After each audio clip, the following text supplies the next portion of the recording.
حي على الفلاح.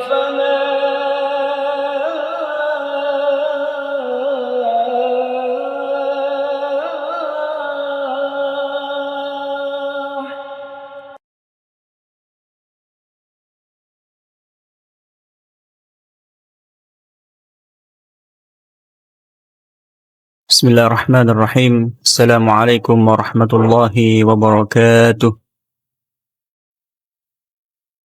إن الحمد لله نحمده ونستعينه ونستهديه ونستغفره ونتوب إليه من شرور أنفسنا ومن سيئات أعمالنا. من يهده الله فلا مضل له ومن يضلله فلا هادي له. أشهد أن لا إله إلا الله وحده لا شريك له وأشهد أن محمدا عبده ورسوله وحبيبه وخليله صلوات ربي وسلامه وبركاته عليه وعلى آله وأصحابه إلى يوم يبعثون يوم لا ينفع مال ولا بنون إلا من أتى الله بقلب سليم. Jamaah salat maghrib Masjid Al-Falah rahimani wa rahimakumullah. Mari kita tidak bosan-bosannya untuk senantiasa memanjatkan puja dan puji syukur kita kepada Allah Subhanahu wa taala dengan mengucapkan alhamdulillahi rabbil alamin. Salawat dan salam kepada Nabi Allah Muhammad sallallahu alaihi wasallam. Allahumma shalli wa sallim wa barik alaihi, kepada keluarga, sahabat dan pengikutnya hingga yaumil akhir. Jamaah sekalian rahimani wa rahimakumullah, semoga dengan salawat yang kita sampaikan kepada baginda Nabi Muhammad sallallahu alaihi wasallam, Nabi sallallahu alaihi wasallam memberikan syafaatnya kepada kita karena kita adalah umatnya. Amin ya rabbal alamin. Baik jamaah sekalian rahimani wa rahimakumullah, kita masih membahas tentang kisah yang paling banyak disebut di dalam Al-Quran, ya. Yaitu kisahnya siapa jemaah sekalian? Kemarin kita bahas kisahnya Nabi Musa alaihi salatu wassalam. Disebutkan di dalam Al-Quran itu paling banyak, sebanyak 136 kali di dalam Al-Quran. Dan Nabi Muhammad hanya 4 kali disebutkan di Quran.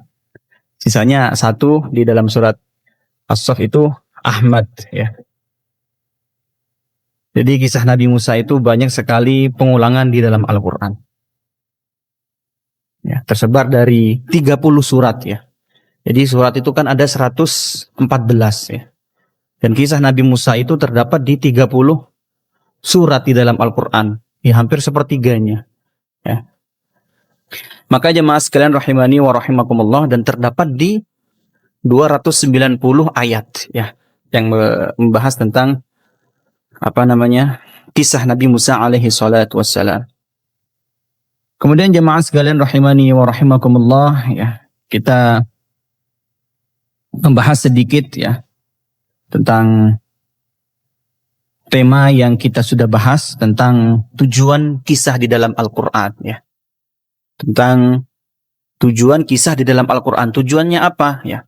Untuk pelipur duka atau selingan bagi Rasulullah SAW dan para da'i, bahwa cobaan para nabi itu sangat luar biasa sekali, dan cobaan yang kita alami ini tidak ada apa-apanya dibandingkan dengan cobaannya Nabi SAW dan nabi-nabi yang lain. Makanya jemaah sekalian rahimani wa rahimakumullah, ya, kita sebagai hamba Allah Subhanahu wa taala, jikalau mendapatkan ujian, ya, ujian baik ataupun ujian buruk, ya. Dan kalau kita kemudian menghadapi ujian itu, berarti iman kita akan semakin meningkat. Ibarat anak sekolah jemaah sekalian. Anak sekolah itu kalau melakukan ujian, menghadapi ujian, berarti sudah mau naik kelas, mau naik tingkat. Begitupun juga dengan ujian kehidupan, ya, yang kita semua sedang alami atau akan kita alami, ya. Jika kita sukses menghadapi ujian itu, Dan Allah memberikan ujian itu kita pasti akan mampu ya. Tidak mungkin Allah memberikan ujian di luar batas kemampuan kita ya. Maka ketika kemudian kita sukses keluar dari ujian itu, maka insya Allah derajat kita semakin meningkat. Derajat kita diangkat oleh Allah Subhanahu wa Ta'ala. Dan iman kita juga semakin meningkat. Jikalau seorang hamba itu sudah berada di tingkat kewalian yang sangat tinggi, ya. Jadi ada wali Allah, ya. Ada yang kemudian hamba yang menjadi wali, ada kemudian Allah juga menjadi wali, ya. Ya, di sekolah ya, masih di sekolah ya. Wali santri atau wali murid, ya. Wali murid itu kan kata lain adalah orang tua, ya.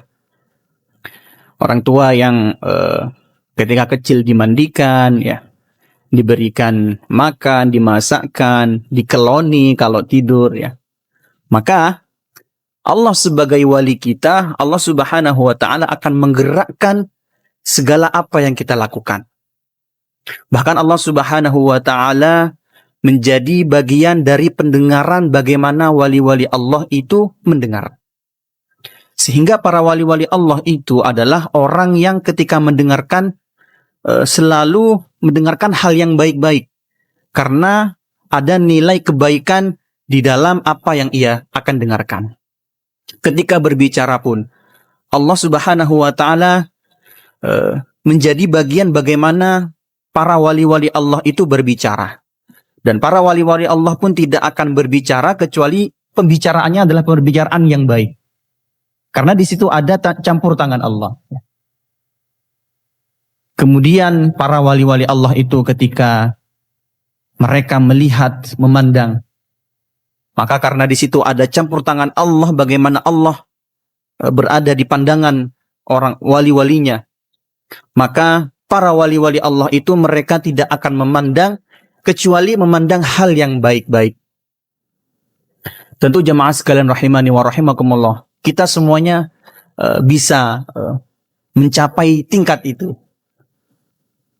Tetapi jemaah sekalian rahimani wa rahimakumullah, memang butuh proses. Semuanya tidak instan ya. Islam itu sangat menjunjung tinggi tentang proses. Makanya jemaah sekalian rahimani wa rahimakumullah ya. Gak ada kemudian orang tiba-tiba tidak beramal masuk surga. Tidak ada. Tetapi Allah Subhanahu wa Ta'ala memberikan balasan yang terbaik bagi mereka yang mampu menikmati proses itu. Mampu menikmati proses ya, menuju ke jalan yang baik, ke jalan yang lebih baik. Maka jemaah sekalian rahimani wa rahimakumullah ya, kita harus melihat ke bawah ya. Jangan selalu melihat ke atas ya. Agar kenapa? Agar kemudian kita selalu bisa bersyukur, selalu bisa menjalani hidup ini dengan lapang dada ya. Di pertemuan sebelumnya sudah saya sampaikan bahwa tingkat pertemanan yang paling baik itu yang pertama ya adalah syarhus sadr, berlapang dada ya. Itu kata Imam Hasan Al-Banna ya. Kemudian jemaah sekalian ya, melihatlah yang susah-susah. Bagaimana susahnya Nabi, bagaimana susahnya saudara kita misalkan. Ya mungkin secara ekonomi itu berada di bawah kita. Ya. Kalau kita melihat ke atas terus, melihat orang yang ekonominya di atas kita susah untuk kemudian bersyukur. Ya. Kapan ya saya bisa kayak gitu? Kapan saya bisa punya ini, punya itu? Ya. Tetapi kalau kita senantiasa melihat ke bawah, ya, ada orang yang bekerja masih naik angkot misalkan. Kita yang sudah punya motor harus bersyukur melihat kepada apa yang ada di bawah kita. Supaya kita mudah untuk kemudian bersyukur kepada Allah Subhanahu wa Ta'ala. Karena bukan kebahagiaan yang membuat kita bersyukur. Tetapi bersyukur itulah yang membuat hati kita kemudian menjadi bahagia. Berapapun yang kita dapatkan, maka kita harus syukuri. Karena dengan syukur itu kita bisa menjadi bahagia. Jemaah sekalian rahimani wa rahimakumullah ya, di antara salah satu tujuan ya Al-Qur'an juga mencantumkan kisah-kisah di dalamnya adalah untuk memudahkan dalam menghafal Al-Qur'an ya. Itu salah satu keutamaannya atau hikmahnya. Kemudian jamaah sekalian rahimani wa rahimakumullah ya. Maka kita lanjutkan kajian kita ya. Bahwa Nabi SAW diperintahkan oleh Allah di dalam surat Maryam ayat yang ke-51 sampai ke-53. Wadhkur fil kitabi Musa ya. Jadi bagi jamaah yang baru bergabung dan masih tidak mengikuti episode sebelumnya, jadi kisah kita pada malam ini adalah kisahnya Nabi Musa, dan kisah ini yang paling banyak disebut di dalam Al-Quran. Wadhkur fil kitabi Musa innahu kana mukhlasaw wa kana rasulan nabiyya. Surat Maryam ayat yang ke-51. Wahai Muhammad, ceritakanlah ya, kepada umatmu kisah tentang Musa di dalam Al-Quran. Innahu kana mukhlasaw wa kana rasulan nabiyya. Dia benar-benar orang yang terpilih, seorang rasul dan seorang nabi. Wa nadainahu min janibit turil ayman wa qarrabnahu najiyya. Dan kami telah memanggilnya dari sebelah kanan gunung Sinai, dan kami dekatkan dia untuk bercakap-cakap. Jadi Nabi Musa itu punya kesempatan untuk berdialog dengan Allah Subhanahu wa taala. Wa wahabna lahu min rahmatina akhahu Harun nabiyya. Dan kami telah menganugerahkan sebagian rahmat kami kepadanya, yaitu bahwa saudaranya Harun menjadi seorang nabi.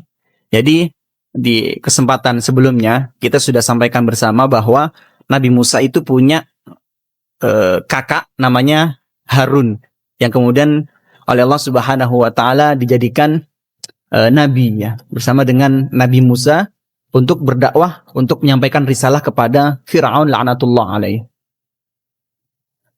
Maka jemaah sekalian rahimani wa rahimakumullah, Nabi Musa itu hidup pada tahun di mana Fir'aun itu memberlakukan aturan bahwa bayi laki-laki yang lahir pada tahun ini harus dibunuh. Lantas kemudian kenapa Nabi Harun itu masih hidup ya? Ternyata Nabi Harun itu lahir ketika aturan itu tidak berlaku. Jadi di dalam sebuah riwayat dikatakan ya, di dalam kitabnya Ibnu Katsir disebutkan bahwa aturan itu berlaku per 2 tahun sekali. Jadi Nabi Harun lahir di aturan yang itu tidak berlaku, dan Nabi Musa lahir di peraturan yang hal itu berlaku. Lantas kemudian kenapa Nabi Musa kok masih hidup ya? Ternyata ini flashback sedikit ke belakang ya. Ternyata ibunya Nabi Musa itu mendapatkan wahyu, mendapatkan ilham ya. Mendapatkan ilham dari Allah bahwa jangan engkau bersedih, karena Musa ini akan saya kembalikan lagi kepadamu. Ya namanya orang tua Pak ya. Sudah susah payah ngelahirin 9 bulan ya. Kemudian setelah kemudian lahir beberapa hari itu oleh Allah disuruh untuk dihanyutkan di sungai ya. Karena takut anak laki-laki ini dibunuh oleh tentaranya Fir'aun. Karena tentaranya Fir'aun itu sudah melakukan sensus sebelumnya. Ini kalau Pak RW pasti tahu ya, paham sensus ya. Berarti pendataan warga ya. Mana warga yang mampu, mana warga yang kurang mampu ya. Jadi Fir'aun itu melakukan sensus ya. Jadi Fir'aun itu melakukan sensus, memerintahkan kepada pasukannya untuk mendata ibu-ibu hamil pada tahun itu. Untuk mendata, kemudian HPL-nya ya, kalau bahasa kita HPL ya, perkiraan hari lahir ya. Perkiraan hari lahirnya itu dicatat semua. Dicatat, kemudian ditunggu. Kalau yang lahir itu bayi laki-laki akan dibunuh. Kalau yang lahir itu bayi perempuan akan dibiarkan. Ya. Karena bayi perempuan itu akan dijadikan oleh pemuas nafsu oleh Fir'aun. Ya. Kenapa kemudian Fir'aun la'natullah alaihi ini sangat memiliki keinginan yang sangat besar untuk membunuh bayi laki-laki karena mendengar menterinya atau tukang ramalnya mengatakan bahwa suatu saat nanti akan ada dari kalangan Bani Israel yang akan menumbangkan kerajaanmu. Jadi di Mesir itu ketika Fir'aun menjadi seorang raja, ada dua suku. Suku Bani Israel ya, dan suku asli Mesir, namanya Kipti. Ya. Dan seorang peramalnya itu mengatakan bahwa akan ada dari kalangan Bani Israel yang akan menumbangkan singgasanamu, yang akan menghancurkan kerajaanmu. Ya. Kalau bahasa kita ini, yang akan melengsarkan ya, yang akan melengsarkan periodemu, jabatanmu, kira-kira begitu. Namun karena Fir'aun itu tidak mau jabatannya, ya, periodenya, jabatannya itu hilang, maka berlakukanlah aturan seperti itu. Saya ini ingin menjadi raja untuk selamanya. Begitu kira-kira. Ana rabbukumul a'la. Bahkan dahsyatnya lagi, Fir'aun ini mengaku dirinya sebagai Tuhan yang paling tinggi. Ana rabbukumul a'la. Begitu. Maka jemaah sekalian rahimani wa rahimakumullah, ya. Singkat cerita, karena ini kisah di pertemuan sebelumnya. Jadi Musa itu dihanyutkan kemudian masuk ke dalam kerajaan Fir'aun dan diasuh di sana. Ya, diasuh di sana. Ya, nanti kisahnya yang mungkin yang kita sebagian sudah pernah dengar bahwa Musa itu mohon maaf cadel. Cadel itu cara bicaranya kurang, ya bahasa Jawanya begitu kira-kira. Ya, cadel. Sehingga kenapa? Karena ketika Musa itu digendong oleh Fir'aun, Musa itu menarik jenggotnya Fir'aun. Kurang ajar kata anak ini, kata Fir'aun. Kemudian Fir'aun itu marah dan pengen dibunuh sama Fir'aun. Kata istrinya, Asiyah itu, ya, jangan engkau marah kepadanya atau sampai membunuh. Karena sesungguhnya dia itu anak kecil yang tidak mengerti apa-apa. Lantas kemudian Fir'aun ingin mengetes, ya, bahwa anak ini benar-benar tidak paham apa-apa, tidak mengerti apa-apa, ya. Jadi ada dua pilihan, satu buah-buahan, satu bara api, ya. Ya namanya anak kecil aja mas sekalian, ya. Apa yang dipegang pengen selalu dimakan atau diemut begitu. Maka si Musa kecil ini kemudian mengambil bara api dan kemudian kena lidahnya, dan seketika itulah kemudian Musa si kecil itu cacat pada lidahnya.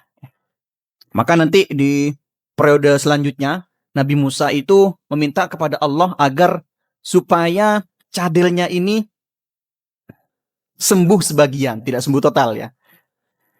Agar bisa perkataannya itu bisa dipahami oleh orang-orang yang mendengarkan dakwahnya.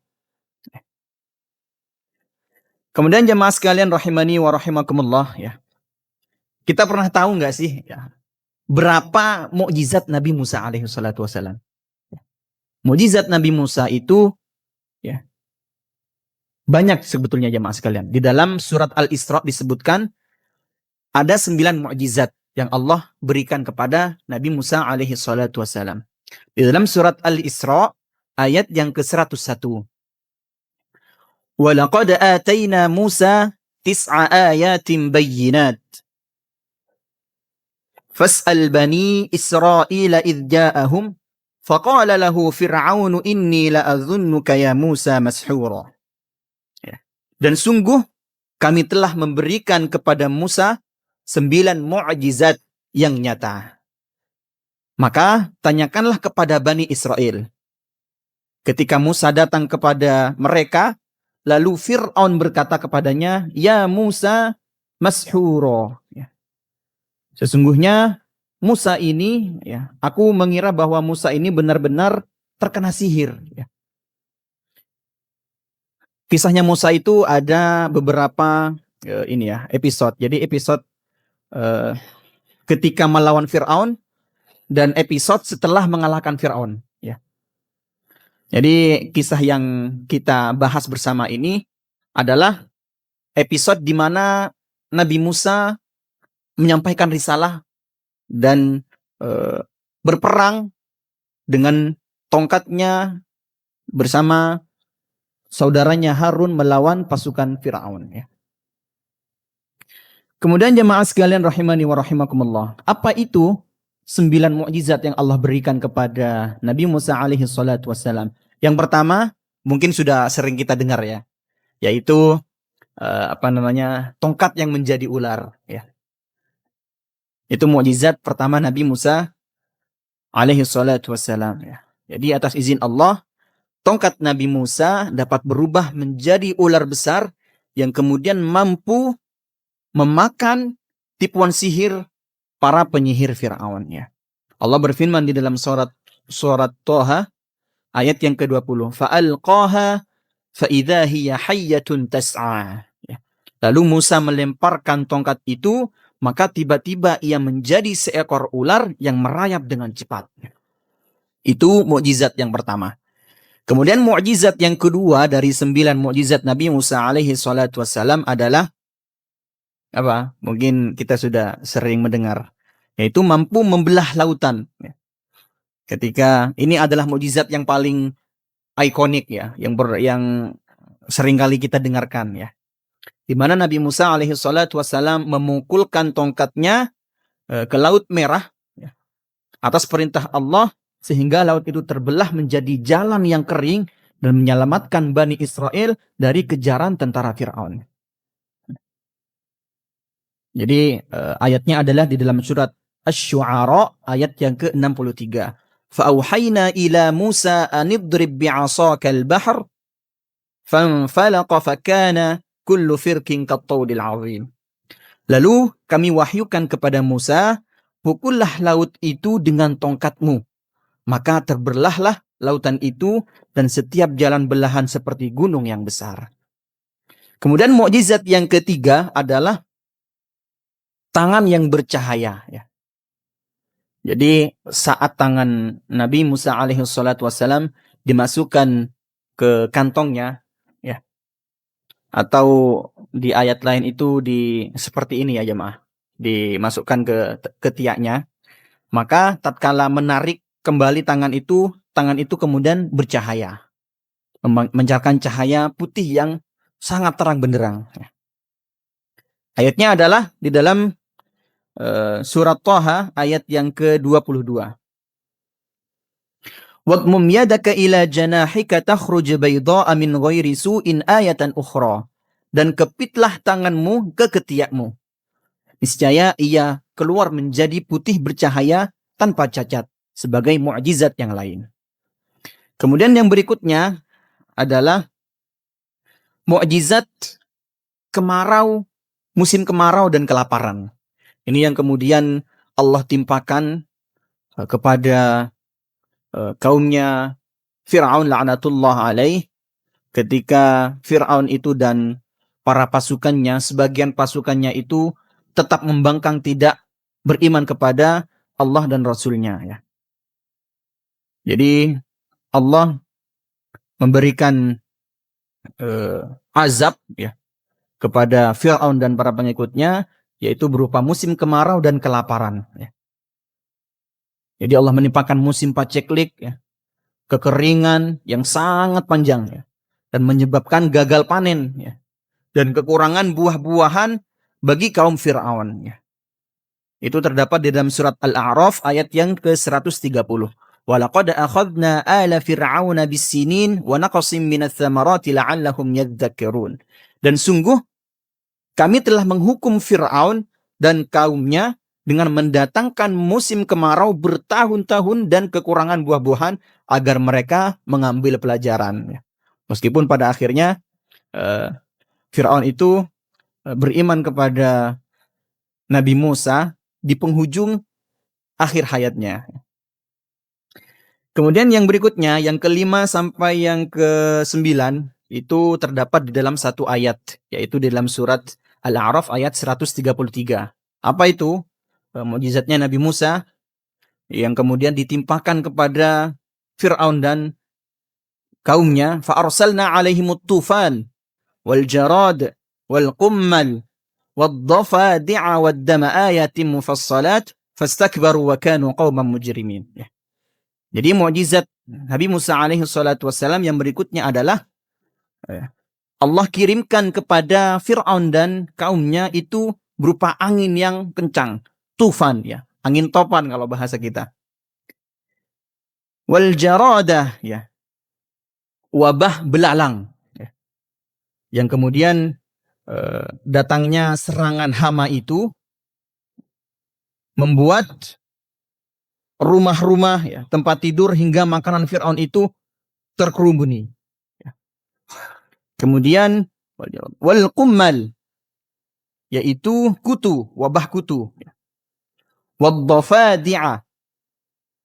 Wad-dhafadi'ah dan wabah kata ya. Bagaimana maksudnya ya? Sebagai peringatan keras ya. Allah mengirimkan jutaan kata yang keluar dan masuk memenuhi rumah-rumah yang terdapat di dalamnya makanan sehingga Fir'aun dan kaumnya itu tidak bisa menikmati makanan yang enak ya. Gitu. Kemudian yang terakhir adalah wad-dama. Apa? Dama, air sungai yang menjadi darah. Ya. Dan air sungai itu kemudian pada hakikatnya adalah sumber air yang dimiliki oleh Fir'aun dan kaumnya. Ya. Dan seluruh sumber air yang di Mesir menjadi darah. Sehingga mereka merasakan betul betapa susahnya mendapatkan air yang bersih untuk bisa dikonsumsi dan untuk dimasak ya, dan yang lainnya. Maka jemaah sekalian rahimani wa rahimakumullah, sebetulnya ada lagi mukjizat setelah Nabi Musa itu menang terhadap Fir'aun ya. Bagaimana Nabi Musa alaihi salatu wassalam menghadapi Bani Israel ya. Jadi sekali lagi kisahnya Nabi Musa itu ada periode menghadapi Fir'aun dan menghadapi kaumnya sendiri yaitu Bani Israel ya. Dan mukjizat 9 itu Allah berikan kepada Nabi Musa alaihi salatu wassalam di periode yang pertama. Periode bagaimana Nabi Musa alaihi salatu wassalam melawan Fir'aun dan tentaranya. Kemudian mukjizat setelah berdakwah terhadap kaumnya sendiri, yaitu banyak sekali disebutkan di dalam surat Al-Baqarah ya. Awal-awal surat Al-Baqarah itu bagaimana Nabi Musa mampu memecahkan 12 mata air ya. Anidrib bi'asakal hajar fanfajarat minhu 12 aina. Ya, maka keluar 12 mata air ya. Kemudian jemaah sekalian rahimani wa rahimakumullah, kita lanjutkan kisahnya. Ini baru melanjutkan kisahnya nih. Ya. Jadi kisahnya Nabi Musa, kita sudah sampai bagaimana Nabi Musa itu merasakan kerinduan yang sangat luar biasa terhadap kampung halamannya. Karena sudah lama melakukan pelarian, kejaran dari tentara Fir'aun. Karena Musa itu ketika di Mesir, di periode pertama, sebelum kemudian pergi ke Madian itu, mukul orang. Dengan sekali pukulan, orang yang dipukul itu langsung mati. Padahal tujuan Nabi Musa itu bukan untuk membunuh, tetapi untuk memisahkan ya. Jadi yang bertengkar itu adalah orang dari Bani Israel dan orang dari kaumnya Fir'aun, yaitu kaum Kipti ya. Maka jemaah sekalian rahimani wa rahimakumullah ya, karena Nabi Musa alaihi salatu wassalam merasakan rindu terhadap kampung halamannya ya, rindu terhadap keluarganya yang ada di Mesir ya. Maka Nabi Musa meminta izin atau pamit terhadap mertuanya ya. Kita sudah sampaikan bahwa Nabi Musa itu dinikahkan oleh salah satu tokoh ya, pemuka di kota Madian ya. Karena sebagai bentuk tanda terima kasih karena telah membantu kambing orang itu bisa merasakan air bersih ya. Maka kemudian setelah 8 sampai 10 tahun Nabi Musa alaihi salatu wassalam kembali ke Mesir setelah pamit ya, membawa istri dan 2 anaknya ya. Di dalam sebuah sirah itu tidak disebutkan nama anaknya ya. Tetapi hanya disebutkan 2 anaknya ya. Dan Nabi Musa alaihi salatu wasalam membawa perbekalan berupa kambing ya. Kambing yang telah ia yang telah ia pelihara selama di kota Madian untuk menjadi bekal di pertengahan jalan ya. Maka jemaah sekalian rahimani wa rahimakumullah, falamma ataha nudiya min syati'il wadil aymani fil buqatil mubarakah minasy syajarati ay ya Musa inni anallahu rabbul alamin ya. Maka ketika Nabi Musa melakukan suatu perjalanan yang sangat panjang, ada suatu kejadian yang sangat luar biasa di malam hari. Kejadian yang sangat luar biasa di malam hari dengan cuaca yang sangat dingin ya. Cuaca dingin kalau di Arab ya, apalagi di padang pasir, itu anginnya sangat menusuk sekali dinginnya. Ya. Kalau panas, anginnya juga yang diberikan panas, sehingga kipas angin di sana kalau musim panas itu nggak ngaruh. Karena anginnya yang keluar juga panas. Gitu. Kecuali musim dingin. Kalau musim dingin itu, lantai itu Pak, dingin, ikut dingin. Lantai kamar mandi, lantai. Makanya banyak di imarah apartemen di sana itu lantainya pakai kayu. Karena kalau sudah musim dingin, masya Allah itu.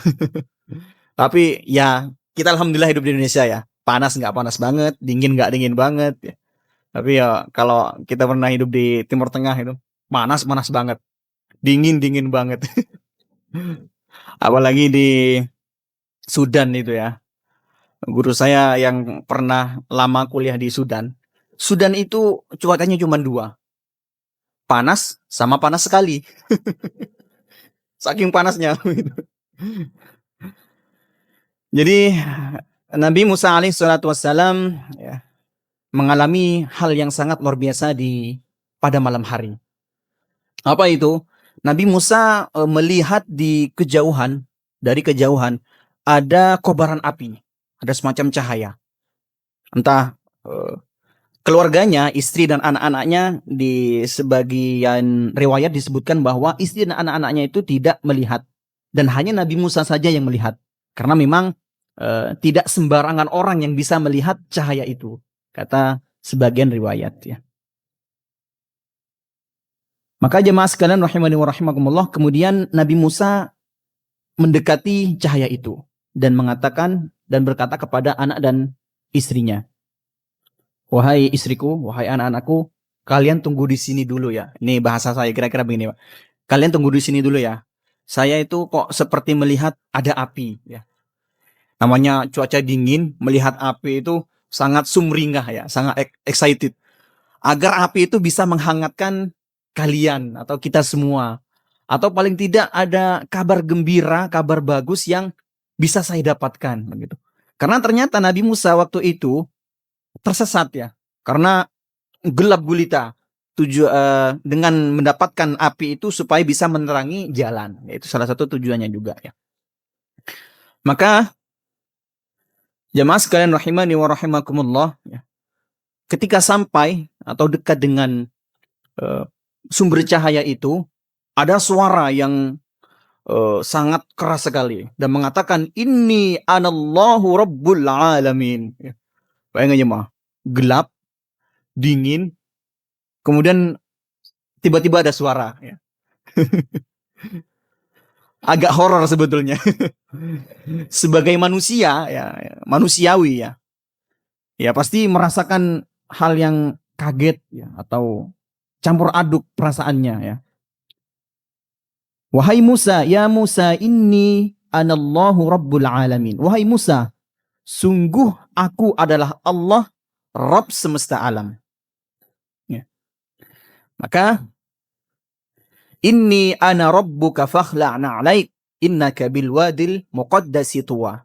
Sungguh aku adalah Tuhanmu, maka lepaskan kedua sandalmu, lepaskan kedua terompahmu, karena sesungguhnya engkau berada di lembah yang suci. Ya. Ini mengajarkan juga kepada kita bagaimana kita beradab ketika berada di tempat yang suci. Ya, salah satunya masjid, ya, atau yang sejenisnya, ya. Maka ketika kita masuk masjid, maka sandal kita jangan kemudian dipakai sampai ke dalam masjid ya. Ini salah satu pelajaran yang dapat kita ambil dari ayat ini ya. Ya, di masjid pasti sudah disediakan tempat untuk menaruh sandal ya, alas kaki ya. Maka innaka bil wadil muqaddasi tuwa, karena engkau berada di tempat yang suci ya. Kemudian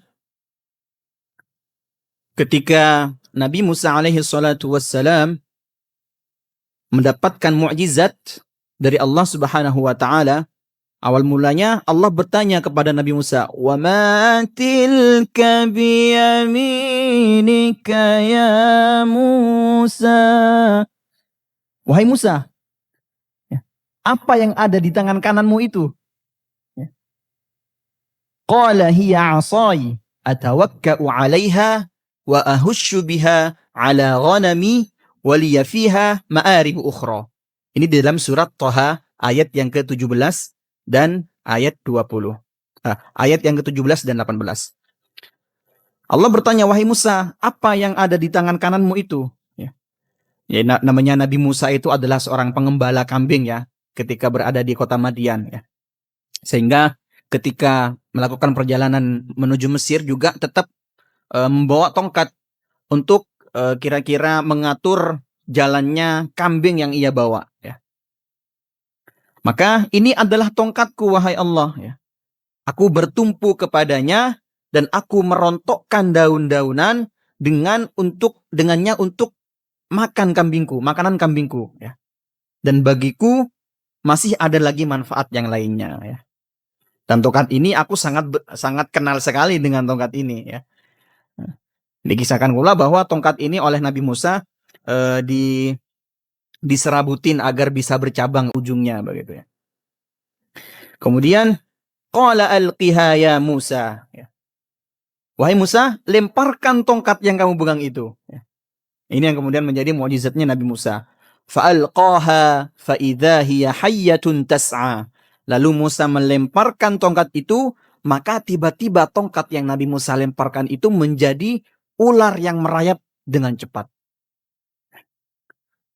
Maka secara manusiawi ya, yang tadinya tongkat kayu atau ranting pepohonan yang Nabi Musa itu pegang secara nyata, kemudian dilemparkan menjadi seekor ular yang merayap dengan cepat, secara manusiawi pasti takut ya. Secara manusiawi pasti kita juga pasti takut kalau berhadapan dengan ular gitu. Tidak hanya Nabi Musa ya. Nabi saja masih takut dengan ular, apalagi dengan kita gitu. Maka jemaah sekalian rahimani wa rahimakumullah, apa kata Allah? Qala khudhha wa la takhaf sanu'iduha siratahal ula. Dia Allah berfirman, peganglah ia dan jangan takut ya. Kami akan mengembalikannya kepada keadaan semula ya. Jadi ketika tongkat itu kemudian menjadi ular, Nabi Musa itu lari sejauh-jauhnya sampai enggak noleh ke belakang sama sekali. Pokoknya lari aja lurus ya. Karena saking takutnya ya. Kemudian kata Allah, jangan kau takut ya. Khudha wa la takhaf. Ambillah, peganglah, ya, jangan kau takut. Dan aku akan mengembalikan itu dengan bentuk semula. Ya. Sanu'iduha siratahal ula. Itu mukjizat pertama yang Nabi Musa alaihi salatu wasalam terima di sebuah bukit. Ya. Kemudian yang kedua, Allah memerintahkan kepada Nabi Musa alaihi salatu wassalam agar mengepit kedua tangannya ke ketiaknya. Maka niscaya menjadi keluar putih bercahaya tanpa cacat sebagai mukjizat yang lain. Jadi dua mukjizat ini sebagai bentuk briefing ya, persiapan untuk menghadap Fir'aun. Bagaimana nanti kira-kira cara menghadapi Fir'aun, cara menampakkan kekuatan itu yang datang dari Allah Subhanahu wa taala. Supaya Nabi Musa nanti tidak kemudian tiba-tiba takut ya. Kalau tidak di briefing dulu, kemudian di hadapan Fir'aun dan para pasukannya melemparkan tongkatnya, kemudian misalkan Nabi Musa takut, ya kan tidak lucu begitu. Sehingga oleh Allah Subhanahu wa taala dilatih, dipersiapkan, di briefing begini cara mengeluarkan mukjizat yang aku berikan kepadamu dengan melemparkan tongkat, ya, dengan memasukkan kedua tanganmu ke kedua kantong pada pakaianmu, ya. Maka jemaah sekalian rahimani wa rahimakumullah, ya. Ketika Nabi Musa telah mendapatkan dua mukjizat itu dan Nabi Musa kembali kepada keluarganya, ya. Kemudian yang berikutnya, ya, sebelum kembali ke keluarganya, Nabi Musa mendapatkan perintah lagi agar qala rabbi inni qataltu minhum nafsan fa akhafu ay yaqtulun, ya. Saat Allah memerintahkan kepada Nabi Musa, wahai Musa, aku ingin engkau menemui Fir'aun laknatullah alaih. Dan Musa berkata, qala rabbi inni qataltu minhum nafsan fa akhafu ay yaqtulun. Ya Allah, saya dulu itu bunuh orang, bunuh kaumnya Fir'aun. Saya takut kalau ketemu Fir'aun, saya nanti yang dibunuh sama Fir'aun dan tentaranya. Maka Nabi Musa alaihi salatu wassalam meminta kepada Allah agar menjadikan Nabi Harun itu sebagai teman untuk menyampaikan risalah kepada Fir'aun laknatullah alaih.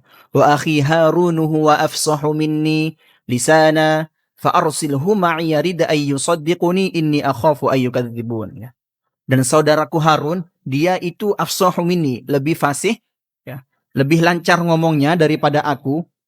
Maka utuslah dia bersamaku untuk menyampaikan risalah kepada Fir'aun dan kaumnya.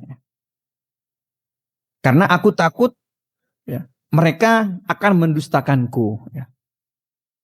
Ya, khawatir Nabi Musa alaihi salatu wassalam itu pembicaraannya atau omongannya itu tidak mampu dipahami oleh Fir'aun. Ya.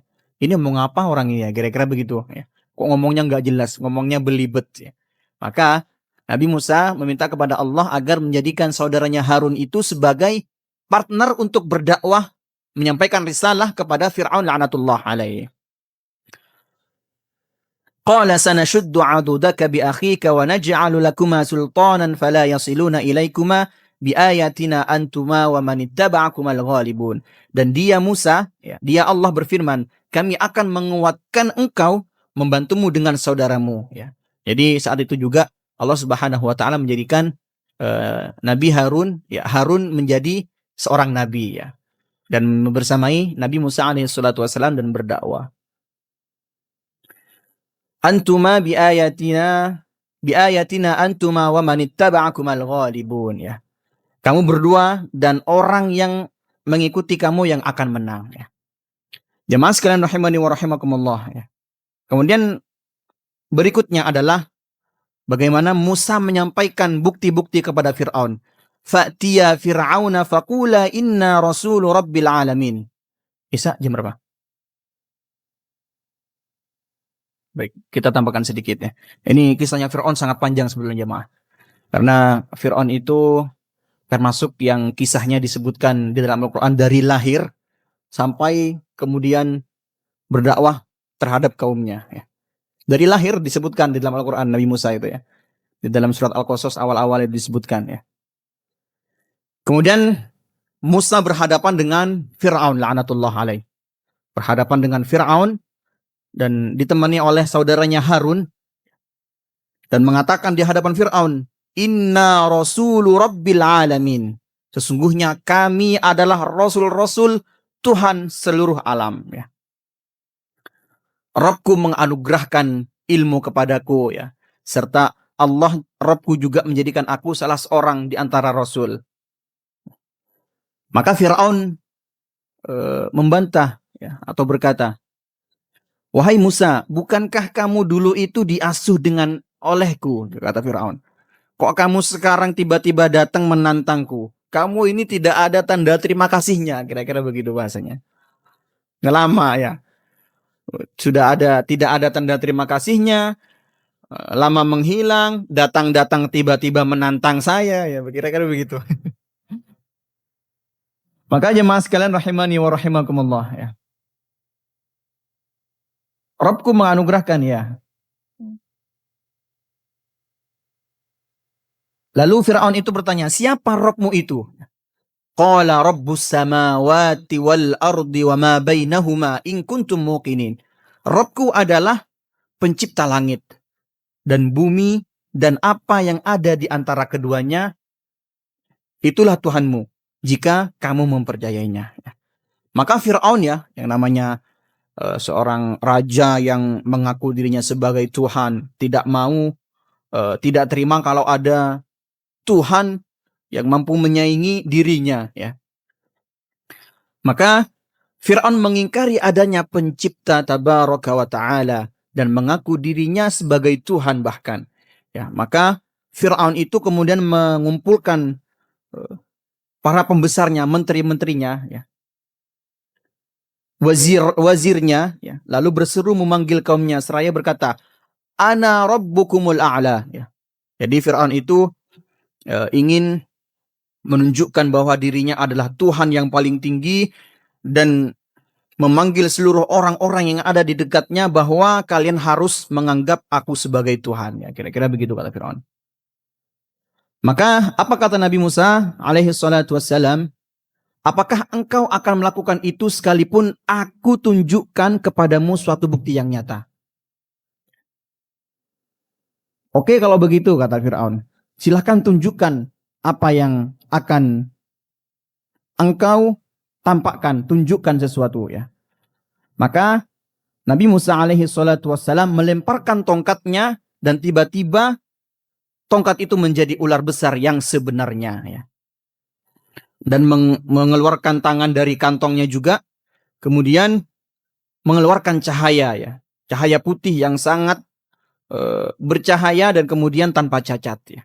Maka ya ini lucunya di sini, di dalam kitabnya Ibnu Katsir itu, ketika Firaun itu menyaksikan kedua mukjizat yang Nabi Musa tunjukkan, Firaun itu terkena diare. Mencret. Terkena diare lebih dari 40 kali buang air. Ya karena, aduh gimana ini, kira-kira Firaun begitu. Saya tidak punya tukang sihir yang handal seperti ini sepertinya. Kira-kira begitu. Masuk ya. Kita lanjutkan di pertemuan berikutnya ya insya Allah ya. Ini masih berlanjut soalnya. Kita akhiri dengan hamdalah dan kafaratul majlis. Alhamdulillahirabbil alamin. Subhanakallahumma bihamdika nasyhadu an la ilaha illa anta nastaghfiruka wa natubu ilaik. Wassalamualaikum warahmatullahi wabarakatuh.